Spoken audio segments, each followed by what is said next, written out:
Is jy 'n kerkeling of is jy 'n bekeerling? Nou kyk, eintlik behoort die twee presies dieselfde te wees. Want die veronderstelling tog vandag in ons tyd is dat alle kerklidmate, maak nie saak van watter Christelike kerk nie, dat alle kerklidmate gelowiges is. En 'n gelowige is iemand wat ergens in sy of haar lewe 'n keuse vir God gemaak het, 'n keuse vir die inwoning van die Heilige Gees van God, 'n keuse vir die aanvaarding vir wat Christus Jesus vir ons kom doen het. Maar my ondervinding het tog geleer dat dit nie altyd die geval is dat bekeerlinge en kerklinge altyd dieselfde is nie. Ek het dikwels 'n ervaring gehad dat iemand in 'n baie laat stadium van hulle lewe, 60-jariges plus, eers regtig tot bekering gekom het terwyl hulle al die jare kerklidmate was, selfs op kerkrade gedien het. So ons weet dit kan gebeur dat 'n kerkling nie altyd 'n bekeerling is nie. Ja, dis nie lekker om in 'n kerk te moet sit en almekaar te hoor bekeer julle nie, as jy reeds dan nou 'n bekeerling is nie. Maar kom ons kyk net 'n bietjie na die geskiedenis van kerkling en bekeerling. Jesus Christus sy heel eerste preek op aarde was: bekeer julle. Bekeer julle, en hy het toe vir daardie tydse kerkmense gepreek. Bekeer julle. Want Christus het vir ons kom wys dat daar 'n groot verskil kan wees tussen bekeerling en kerkling. Mense het deur die eeue gedink as jy besny is of gedoop is of belydenis afgelê het of jare se katekisasie en sonnaarskool deurloop het, dat jy outomaties dan 'n goeie kerkling en 'n bekeerling is. Hoewel Christus vir ons kom wys het met sy prediking ook dat 'n bekeerling beteken 'n inkeer tot God, 'n persoonlike ontwaking hier diep in jou hart.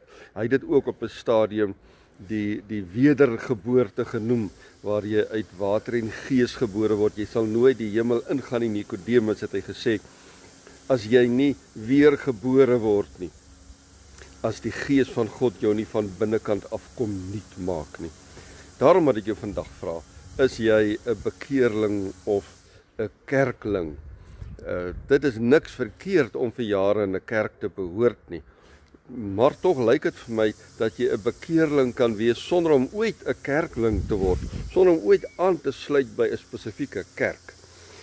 Want dit gaan tog oor jou persoonlike verhouding met die Here. Dink maar aan die rower aan die kruis. Christus het vir hom gesê, vandag sal jy saam met my in die paradys wees, nie? Gaan laat doop jou eers, gaan eers deur jare van katekisasie, gee eers jou tiendes, raak eers lidmaat van 'n spesifieke kerk of sulke dinge nie. Maar die oomblik toe hierdie man tot inkeer kom en besef wie hy regtig is en sê, dink aan my Here, op daardie oomblik het Christus vir hom gesê, vandag is jy saam met my in die paradys. Toe Christus opgevaar het hemel toe, het hy ook die disippels uitgestuur en gesê, gaan dan nou na al die nasies toe en maak die mense my disippels. Nie in die eerste plek gaan bou kerke, gaan stig kerkrade en al sulke goeders nie, maar gaan maak hulle my disippels, bring hulle by 'n punt waar hulle my volgeling raak. Ja, ek dink nie as ek en jy daardie dag aanbreek wanneer ons voor Christus dan nou verskyn, sal hy vir ons vra in die boeke kyk en eers sê, laat ek eers net sien, in watter kerk was jy nou weer gewees? Is jy gedoop, klein of groot, daardie vrae gaan nie tel nie. Die belangrike is, hoe lyk jou hartverhouding met God? Dit kan dan uitmond in 'n kerklike lewe natuurlik, maar nie andersom nie. Christus het ook in die boek Openbaring 3 vers 20 laat opteken. Het gesê, kyk, ek staan by jou deur en ek klop, en as jy vir my oopmaak, sal ek inkom en ons sal 'n groot feesmaaltyd hê.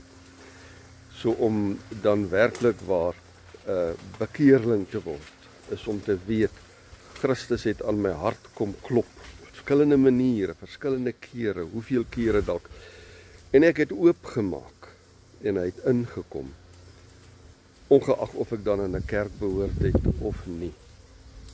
Het jy al daardie klop gehoor? Het jy al oopgemaak? Dan hoef jy nooit weer bekommerd te wees oor hierdie onderskeid tussen bekeerling en kerkling nie.